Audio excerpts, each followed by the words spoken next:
25শে December আসবে। আচ্ছা, আপনাদের বগুড়ার পোলা নাও, তারেক জিয়া বগুড়ার সন্তান না? আচ্ছা, বগুড়ার পোলা বগুড়া ফিরে আসুক, এটা আমরা চাই না? চাই না। আজকে যে গুলি হয়েছে ওসমান হাদির পরে, এই গুলি সংগঠিত করেছিল শোনা যাচ্ছে আওয়ামী লীগের লোকেরা। গুলি সংগঠিত করে ওসমান হাদি নামক 36 জুলাইয়ের আন্দোলনের যে অগ্রণীর ভূমিকা পালন করেছিল, একটা হাদি যদি মারা যায় লক্ষ হাদি তৈরি হবে। এই কথা বলেন, একটা হাদি মারা গেলে লক্ষ হাদি তৈরি হবে। হাদি নিজেই মা বলেছিলেন, আমি কয়েকদিন পরে মারা যাব, আমার সন্তানেরা এই শূন্যস্থান পূরণ করবে। সুতরাং জামাতের আমিরের বক্তব্য অনতি বিলম্বে তাকে গ্রেফতার করতে হবে। আমি শাহজাহানপুরের মাটিতে বসে হাজারো জনতা নিয়ে হুঙ্কার দিয়ে গেলাম, যদি ডাক্তার মোহাম্মদ ইউনূস 48 ঘন্টা অথবা 24 ঘন্টার ভিতরে গ্রেফতার করতে না পারে, হাদির পক্ষের লোকেরা গোটা বাংলাদেশ আবার অচল করে দিতে বাধ্য হবে। কারণ আমরা আর রক্ত চাই না। শাহিন ভাই কিন্তু যথার্থই বলেছেন, আমি ওনার কথার সঙ্গে একমত। আগামীতে গণতান্ত্রিক পদ্ধতির সরকার গঠন হবে। সেই সরকার বিএনপি ওয়ালারা করতে পারে, জামাত ওয়ালারা করতে পারে। যদি জামাত করে, বিএনপির ভাইদের নিয়ে আমরা একসঙ্গে শান্তিতে থাকবো। যদি বিএনপি করে, আমরা জামাত ইসলামের লোকেরা সাপোর্ট করব। কোন মারামারি ঠেঙাঠেঙি খুনুখুনি হবে না, হতে দেব না। কেউ করতে চাইলে তার জীবন্ত কবর দেওয়া হবে। দেশ স্বাধীনের পরে আজকে পর্যন্ত তারেক রহমান 9 বার দেশে আসতে চাইছে, কিন্তু আসতে পারেনি। প্রতিটা বারে ব্রেক ব্রেক ব্রেক। আজকে শুনলাম 25 তারিখে আসবে, 25শে ডিসেম্বর আসবে।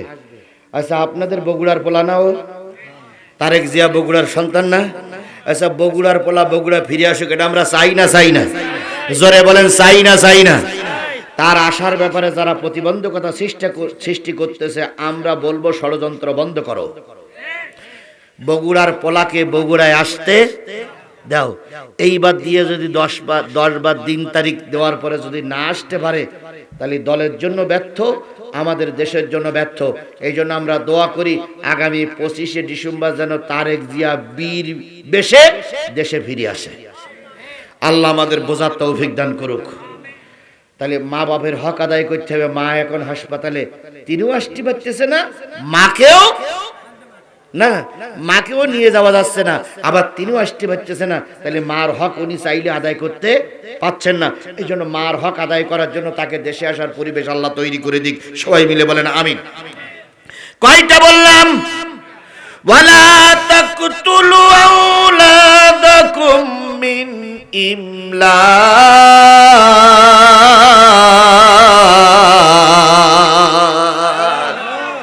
3 নাম্বার, সন্তান খেতে দিতে পারবে না, রেজেক দিতে পারবে না, এই ভয়ে সন্তান হত্যা করো না। কে নিষেধ করেছে? কয় ছেলে হোক মেয়ে হোক, কটা সন্তান যথেষ্ট? 2টির বেশি নয়, একটা হলেই ভালো হয়। 2 সন্তানের বেশি নয়, একটা হলে কি হয়? ভালো হয়। এরকম সাইনবোর্ড আমাদের জীবনে চলছে না? চলছে না। তবে আমার বিশ্বাস, গোটা বাংলাদেশ যতটুকু জায়গা, 18 কোটি মানুষের ভিতরে কিলবিল কিলবিল কিলবিল করে, যদি একটু কম হয় তাহলে আমাদের জন্য মনে হয় ভালো। তবে একটা জিনিস জেনে রেখো জিহাদি, রেজেক তোমার হাতে নেই, রেজেক হলো মালিকের হাতে। তুমি রেজেক বন্ধ করার জন্য সন্তান বন্ধ করো না, কারণ যেটা দেশে আল্লাহ ওটা যদি তুলে নেয় তাহলে তাকাবা কোন দিকে? এই জন্য সন্তান বন্ধ করা যাবে না। কিসের ভয়ে? রেজেকের ভয়ে। তবে পরিবার পরিকল্পনা জায়েজ না হারাম? পরিবার পরিকল্পনা করা জায়েজ না হারাম? না, জায়েজ। যদি বলেন হুজুর উল্টো ফতোয়া দিয়ে না, উল্টোই না, সোজা ফতোয়া দেই। বিয়ে করেছে, বিয়ে করার পরে প্রথম দিন স্ত্রীর সঙ্গে ঘর গৃহবাস করতে গিয়ে পরিকল্পনা করতেছেন। এই বলো পরিবার পরিকল্পনা শুরু হলো। পরিকল্পনা করতেছেন, গিন্নি তুমি এমএ পাস, আমিও এমএ পাস, আমি হাই স্কুলে চাকরি করি, তুই প্রাইমারিতে চাকরি করো, দুইজনের বিয়ে হয়েছে, ছেলে মেয়ে কয়জন নেওয়া যায়? এটা বলো, এটা কি বলেন তো? পরিকল্পনা। স্ত্রী বলতেছে 4 জন ছেলে অথবা মেয়ে হোক, স্বামী বলতেছে অত 3 জন হোক। স্ত্রী বললেন ঠিক আছে, এখন 3 জন সন্তান আমাদের হবে, বড়টারে কি বানাবা? এই বলো পরিবার পরিকল্পনা। এই কথা বোঝেন তো, আমার কথা বোঝেন তো? এই হলো পরিবার পরিকল্পনা। পরিবারে আপনার স্ত্রীর সঙ্গে কল্পনা করতেছেন বড়টারে কি বানাবা। তখন স্ত্রী বলতেছে আমি দাখিল পর্যন্ত পড়েছিলাম, আর পড়তে পারিনি, ছেলে হোক আর মেয়ে হোক কোরআনের হাফেজ বানাবো। এটা কি বলেন তো? পরিকল্পনা। এবার স্বামী বলতেছে না শুধু হাফেজ হলে হবে না, মাওলানাও হওয়া লাগবে। স্ত্রী বলতেছে স্বামী তুমি আর আমি আজকে 2 রাকাত নামাজ পড়ে বাসরে যেতে হয়, দোয়া করি আল্লাহ আমাদের মিলনে যে সন্তানটারে দেবে, ছেলে হোক আর মেয়ে হোক, সেটা যেন কোরআনের হাফেজ হয় অথবা সেই সঙ্গে মাওলানাও হয়। এবার স্বামী বলতেছে বুঝলাম, হাফেজ আর মাওলানার মা হয়ে গেলাম, দ্বিতীয় যেটা হবে সেটা কি হবে? স্ত্রী বলতেছে দ্বিতীয় সন্তানটা যদি মেয়ে হয় আমি একটা ডাক্তার বানাতে চাই, কারণ গাইনি ডাক্তারের বড় অভাব। ভাই ডাক্তার, মহিলা ডাক্তারের বড় অভাব না দেশে? এখন মেয়ে যদি হয় ডাক্তার বানাবো। স্বামী বলতেছে তোমার সঙ্গে আমার একমত, তাহলে প্রথমটারে হাফেজ বানাবো, মাওলানা বানাবো, দ্বিতীয় ছেলেটারে দ্বিতীয় যে সন্তানটা আসবে তারা ডাক্তার বানাবো, তৃতীয় যে সন্তানটা হবে তার ইঞ্জিনিয়ার বানাবো। এই যে পরিবারের ভিতরে আলোচনা করে কল্পনা করলেন, সিদ্ধান্ত নিলেন, এটাই পরিবার পরিকল্পনা। কিন্তু আমার দেশের পরিবার পরিকল্পনা মানে হলো একটা হলেই ভালো, দুটোর বেশি যেন না হয়। এই পরিবার পরিকল্পনার মানে এইটা নয়। আমাদের সিদ্ধান্ত ছেলে মেয়ে যেগুলো হবে সেগুলো যেন সঠিক পথের প্রতীক হয়। আবার কিছু কিছু লোক বলে শুধু বাড়াতেই থাকবো, বাড়াতেই থাকবো, বাড়াতেই থাকবো, কয়টা ছেলে মেয়ে গেছে বালিশ গুনি ছাড়া বোঝা যাবে না। চাচা গেছে বুড়ো বয়সে বাজারে, এক দোকানদার জিজ্ঞেস করছে চাচা ছেলে মেয়ে কয়জন? কয় বাড়ি গিয়ে বালিশ গুনতে হবে, তাই বলা যাবে। বালিশ গুনিয়ে ছেলে মেয়ে রেখে গেলেন, আপনি মরার পরে ছেলে মেয়েগুলো ভিক্ষে করলো, এতিম হলো, এর জন্য আপনিও দায়ী। এই জন্য আপনাকে পরিকল্পনা নিয়ে এগোতে হবে। আর পরিকল্পনা নিয়ে এগোনোটা ইসলাম নাজায়েজ মনে করে না, কিন্তু নারীকে যে বাদ দেওয়া কিংবা নিজে এইভাবে করে সন্তান বাদ দেওয়া কি যাবে না? যাবে না, কারণ রেজেক তোমার হাতে না, রেজেক কার হাতে? এই জোরে বলেন রেজেক কার হাতে? আবার এর মানে এই না কিন্তু কালকে বলবেন হুজুর বলিছে যত পারো, এরা কিন্তু এর মানে এই নয়, তবে পরিকল্পিত হবে যেতে হবে। কথা বলেন ঠিক না? একজন প্রশ্ন করলেন ইয়া রাসূলুল্লাহ, আমি মৃত্যুর আগে সম্পদগুলো সব সব মসজিদ মাদ্রাসায় বিভিন্ন জায়গায় দান করতে চাই। নবী বললেন তোমার ছেলে মেয়ে কয়জন? কয় আছে অনেকগুণ। আল্লাহ নবী বললেন না না না, সব দান করে যেও না, তাদের জন্য কিছু রেখে যাও, তাদের কিছু হক আছে। আরেকজন সাহাবী এসে বলেন ইয়া রাসূলুল্লাহ, স্বামী আর স্ত্রী আমরা ব্যালেন্স ঠিক রাখতে পারি না, প্রতি বছরে বছরে ছেলে মেয়ে আসতেছে, স্ত্রীর কি বলে স্বাস্থ্য খারাপ হয়ে যাচ্ছে, বারে বারে সন্তান আসার কারণে আমরা ট্যাকেল দিতে পারছি না। নবী বললেন আজল পদ্ধতি ব্যবহার করো। এমন একটা পদ্ধতি নবী বলে দিয়েছিলেন, ওটা এখানে মুরব্বী আছেন বল দিতে পারবো না, তবে আমার কাছে পরে শুনে নেবেন। এমন পদ্ধতি অবলম্বন করো, সব হবে, কিন্তু ছেলে মেয়ে হবে না। সব হবে, ছেলে মেয়ে হবে না। ছেলে মেয়ে একটু 2-3 বছর বড় হয়ে যাওয়ার পরে নতুন ছেলে মেয়ে নাও, এটা ইসলাম সমর্থন করে। সুতরাং রেজেক দেওয়ার ভয়ে একবার সন্তান বন্ধ করা যাবে না, তবে একটা পরিকল্পনা নিয়ে চলতে হবে, এটাই ইসলাম সমর্থন। কথা কি ক্লিয়ার? তাহলে আমি রেজেক দিতে পারবো না এই ভয়ে সন্তান বন্ধ করা কি যাবে না? কেন যাবে না? আল্লাহ বলতেছেন নাহানু নারযুকুকুম ওয়া ইয়াহুম, তোমাদের রেজেক আমি আল্লাহ দেই, আর যারা আসতেছে তাদের রেজেকও আমি আল্লাহই দেই। যেটা দুনিয়া আসবে তার রেজেক কার হাতে? আর তোমরা যারা বুড়ো বুড়ি ঘুরতেছো তোমাদের রেজেক আল্লাহর হাতে। তাহলে সেই আল্লাহ কি বুড়ো হয়ে গেছে? সেই আল্লাহ কি চোখে কম দেখে? সেই আল্লাহ কি ক্ষমতা কমে গেছে? সেই আল্লাহ কি আইসিইউতে গেছে নাকি? নাউজুবিল্লাহ, আল্লাহ মাফ করুক। আল্লাহ মাফ করুক। আল্লাহ একটা বেফাস কথা বলে ফেলেছি, আল্লাহ তুই মাফ করো। আল্লাহ কি দুর্বল হয়ে গেছে নাকি? তাহলে কেন এত ভয় পাও? সন্তান দিতেও যিনি পারে, রেজেক তিনি দিতে পারে। আগে মাঠে কয়টা ফসল হইতো? যারা বুড়োরা আছেন কয়টা ফসল হইতো? তাও 1 বিঘে জমি কুড়িয়ে 5 মণ 6 মণ। আর এখন 3টে ফসল হয়, প্রতি ফসলেই 20 মণ 25 মণ করে ধান পান। এগুলো কে দিলেন? তাহলে আল্লাহ দিতে পারে, কথা বিশ্বাস করেন না কেন? আল্লাহ দিতে পারে। শেখ হাসিনা বলেছিল আমি সরকার গঠন করেছি, আমি দেশের এত কোটি মানুষের খাওয়াই।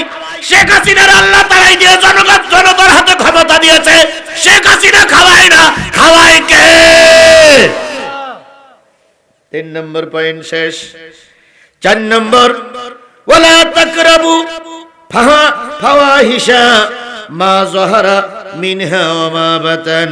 আল্লাহ বললেন খবরদার খবরদার, অশ্লীল কাজের ধারে কাছে যেও না, প্রকাশ্য অথবা গোপনে। জেনা ব্যভিচারের ধারে কাছে যেও না, প্রকাশ্য অথবা গোপনে। ও বন্ধুরে, জেনা ব্যভিচার এত কায়দায় ছড়িয়ে পড়েছে, এখন গজব আসাটা বাকি আছে। জেনা ব্যভিচার আগে সেই বেড়েছে না কমেছে?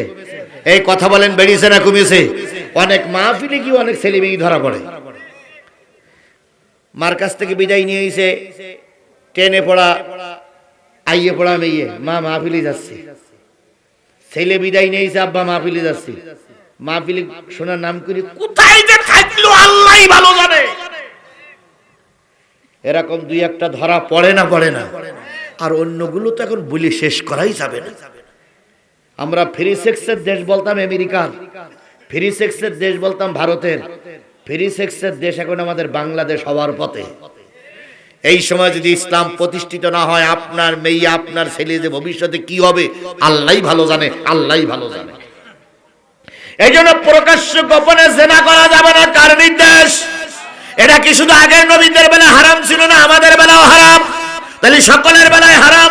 জেনা ব্যভিচারে করা যাবে না, গোপনেও করা যাবে না, প্রকাশ্যেও করা যাবে না। ওয়ালা তাকতুলুন নাফসাল্লাতী হারামাল্লাহু ইল্লা বিল হক। অন্যায়ভাবে কাউকে হত্যা করা যাবে না। দোষী না তো তারপরও দোষ বানাই তাকে হত্যা করা যাবে না। আচ্ছা বলুন তো শাহজাহানপুরীর মুসলমানেরা, বলুন তো শাহজাহানপুরীর মুসলমানেরা, বলুন তো শাহজাহানপুরীর মুসলমানেরা, আল্লামা সাঈদী কি দোষী ছিল? এই কথা বলেন, আল্লামা সাঈদী কি দোষী ছিল? কথা বলেন, আল্লামা সাঈদী কি দোষী ছিল? অথচ আল্লামা সাঈদীকে দোষী বানাইয়ে তারা কি দিল? মেরে দিল। ফাঁসি দেয়নি, মেরে দিল। আল্লামা সাঈদীকে বলা হলো দেলোয়ার শিকদার। আসলে আল্লামা সাঈদী দেলোয়ার শিকদার ছিল না, ওনারা বিচার করেছিল দেলু শিকদারের। আর আল্লামা সাঈদীকে বানাইছিল দেলু শিকদার। কথা বলেন ঠিক না বেঠিক? বিচারপতির সামনে দাঁড়িয়ে আল্লামা সাঈদী যখন বললেন, ও বিচারকেরা তোমরা রায় লিখতেছ লেখো, কিন্তু আরেকটা বিচার কিন্তু হবে। সেদিন আমি হব বাদী আর তোমরা হবা বিবাদী, তোমাদের বিচার কিন্তু হবে। তখন প্রধান বিচারপতি এসকে সিনহা বলেছিলেন, হুজুর আমাদের পরে দোষারোপ করেন না, আমরা কিন্তু দেলোয়ার হোসেন সাঈদীর বিচার করিনি, আমরা বিচার করেছি দিলু শিকদারের। কার বিচার করেছি? দিলু শিকদারের বিচার করে এই শেখ হাসিনা, এই ফেরাউনের বাচ্চা, এই নমরুদের বাচ্চা, এই কাফেরের বাচ্চা, এই আবু জাহেলের উত্তরসূরি, ওরা দিলু শিকদারকে দেলোয়ার হোসেন সাঈদী বানায় মৃত্যু কারাদণ্ড দিল। এ ফেরাউনি সি আরো খারাপ। ফেরাউনি এত নির্যাতন মানুষের করিনি। কথা বলেন ঠিক না ঠিক? যদি কোনো লোক আওয়ামী লীগের লোক এখানে থেকে থাকেন, ভুল বুঝবেন না। আমরা আপনাদের শত্রু না, আপনারা আমাদের শত্রু না। আমরা চোরেদের শত্রু, আমরা ডাকাতিদের শত্রু। কথা বলেন ঠিক না ঠিক? এখানে সাধারণ যারা আওয়ামী লীগ আছে তাদের শত্রু আমরা না, তারাও আমাদের শত্রু না।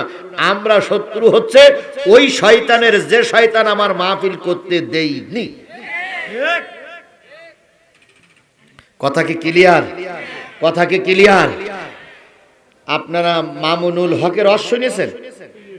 মামুনুল হক বলতেছে শেখ হাসিনা কত বড় শয়তান, এটা যদি আপনারা দেখতে চান তাহলে আমি একটা ফর্মুলা বলি। তো জনগণ বলতে বলেন, কই ফেরাউন তো এখন মারা যাই এখনো মাটির সঙ্গে মিশিনি, মিশরের পিরামিডই আছে, ওখান থেকে এই নিয়ে একটা জগের পানির ভিতরে চুবতি হবে, চুবই ওরে রেখে আসবেন, সামনের সপ্তাহে নমরুদ্দিন নিয়ে আসবেন, এই নিয়ে ওই জগের ভিতরে চুববেন, চুবনের পরে আবার নমরুদ্দিন রেখে আসবেন, কিছুদিন পরে আবু জেহেলের নিয়ে আসবেন। আবু জেহেল উহুদের যুদ্ধে 70 জন কাফেরের সঙ্গে একসঙ্গে আছে, ওখানে হাড় কঙ্কাল যা পাবেন এই নিয়ে পানির ভিতরে চুববেন।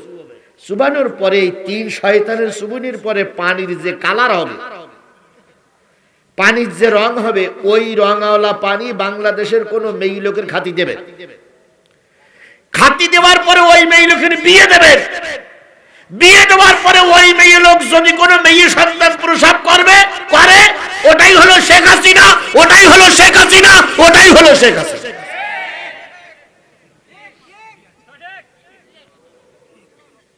ক্লিয়ার কথা না? এই কথা বলেন, ক্লিয়ার কথা না?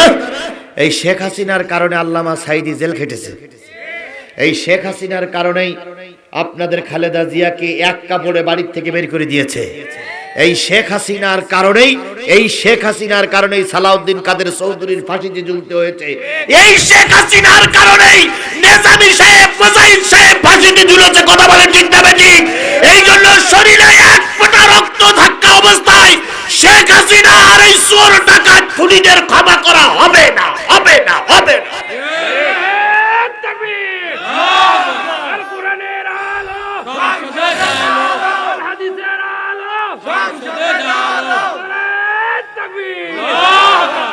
যদি কোনো রাজনৈতিক দলের নেতা মনে করে যে আওয়ামী লীগের বিরুদ্ধে বা শেখ হাসিনার বিরুদ্ধে কথা বলার পরে আমাদের ভোট কমে যাচ্ছে, আপনাদের ভোট করা দরকার নাই। শেখ হাসিনার সাপোর্ট নিয়ে ভোট করা দরকার নাই। আপনারা সাপোর্ট নেবেন কার? জোরে বলেন, সাপোর্ট নেবেন কার? ৩৬ জুলাইয়ের পরে ঢাকা বিশ্ববিদ্যালয়ে নির্বাচন হয়েছে না হয়নি? সেখানে আল্লাহ মুসলমানদের বিজয় দিয়েছে না দেয়নি? তারপরে ৩৬-এর আন্দোলনের পরে রাজশাহী বিশ্ববিদ্যালয় নির্বাচন হয়েছে না হয়নি? সেখানে কোরআনপন্থীরা বিজয় অর্জন করেছে না করেনি? তাহলে কারণ সাপোর্টের দরকার নেই, সাপোর্ট লাগবে কার? জোরে বলেন, সাপোর্ট লাগবে কার? আল্লাহর সাহায্য নিয়ে বুকে আল কোরআন নিয়ে ময়দানে নাম। আমি আমার অন্তর্চক্ষু দিয়ে দেখতেছি আগামী সংসদ হবে কোরআনের সংসদ। কোন ফেরাউনের বাচ্চা দাবাই রাখতে পারবে না, পারবে না, পারবে না। আমি শুধু শাহজাহানপুরীর মাটিতে মাহফিল করতেছি না, গোটা দেশ মাহফিল করে বেড়াচ্ছি। গতকালকে মাহফিল করেছি ঝিনাইদার মহেশপুরে, আজকে মাহফিল করতেছি বগুড়ার শাহজাহানপুরে, আগামীকাল মাহফিল করব জয়পুরহাটের ৫ বিবিতে। এভাবে করে সফরগুলো সাজাই সাজাই সফর করে বেড়াচ্ছি।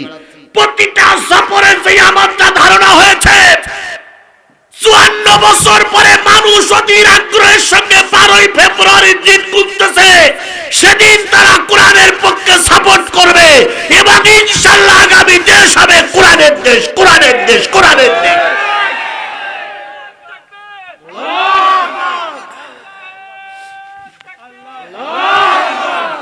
আল্লাহ আমাদের সেইটা দেখার তৌফিক দান করুক। আরো জোরে বলেন আমিন, আরো জোরে আমিন, আরো জোরে। আমি যারা দাঁড়াই আছেন তাদেরকে স্যালুট জানাই। ঠান্ডার ভিতরে আপনারা দাঁড়াই আছেন, আপনার বসতি মতো দাঁড়াই থাকেন, তবে আমার 10টা কথা না শুনে যান, চলে যাইয়েন না। কারণ আপনি 4টে কথা শুনে গেলেন আর 6টা শুনতে পারলেন না, ক্ষতি আপনারই হবে। এই জন্য আমরা এই 10টা কথা শুনে যাব ইনশাআল্লাহ। তবে আমি নিয়ত করছি 12টা পার হবে না, আমি নিয়ত করেছি 12টা পার হবে না। তাহলে 12টা বাজ দিয়ে আর মাত্র 16 মিনিট 17 মিনিট বাকি আছে। হ্যাঁ, ও এখনো শেষ বক্তা আছে, সেই বক্তার নাম তো হযরত তাবারক আলী রহমাতুল্লাহ আলাইহি। ও তাবারুক আছে, সুবহানাল্লাহ। তালি লোক যাবে না।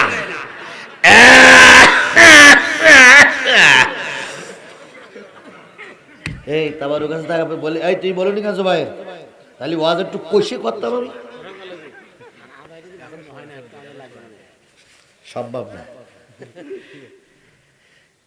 মাশাআল্লাহ, ও সুবহানাল্লাহ। তাবারও হুজুর গাছের নিশা দিও, শুধু যেন তোমরা ভাগ করে খেয়েও না। আচ্ছা সুবহানাল্লাহ। তাহলে আরেকটা সুসংবাদ পাওয়া গেল না ভাই? এভাবে সুসংবাদ আসবেই আসবেই ইনশাআল্লাহ। আমাদের দেশের জন্য সুসংবাদ, দশের জন্য সুসংবাদ। আজকে ওরা গুলি করে মনে করতেছে যারা কথা বলে তাদেরকে স্তব্ধ করে দেবে, তাই মনে করতেছে না ভাই? আচ্ছা, গুলি করে কোনোদিন স্তব্ধ করা যায়? পৃথিবীর ইতিহাসে কোনোদিন গেছে? যত গুলি করে তত আরো বাড়ে। আগুনের পরে বাড়ি দিলি আগুন নিভে যায় না, উঁচু হয়।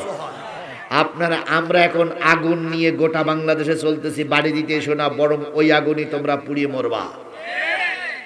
কি বলে, আওয়ামী লীগের ছাত্রলীগের যুবক নাকি স্ট্যাটাসে কেবল খেলা শুরু হলো। আমি ডক্টর মোহাম্মদ ইউনূসের কাছে বলি, ওই লাইন ধরে ওরে ধরেন। ডাক্তার মোহাম্মদ ইউনূসও বলেছে আমি এর সুষ্ঠু বিচার করব, আমরা সেই বিচারটা দেখতে চাই। তবে 2-4 জন গুলি করে মারলো, 12ই ফেব্রুয়ারির নির্বাচন আমরা বন্ধ হতে দেব না। যদি 2-4 জন নেতা মারা যায়, 12ই ফেব্রুয়ারির নির্বাচন আমরা বন্ধ হতে, কারণ আমরা বিগত 17 বছর ভোট কেন্দ্রে যেতে পারিনি, এবার একটু ভোট দিতে চাই। মনের আনন্দে, মনের সুখীতি, নিজের পছন্দ মতো প্রার্থীকে ভোট দিতে চাই। কথা বলেন ঠিক না বেঠিক? সেটা বিএনপির হোক আর জামাতের হোক, আমার পছন্দনীয় প্রার্থীকে ভোট দেব। যদি এখানে কেউ বাধা দেয়, তারে বলতে হবে ওর কাছ থেকে বিদায় নিয়ে আয়। আর যদি বলতে না পারেন, আমার দিকে নিয়ে আসবেন, আমি ওর মোটামুটি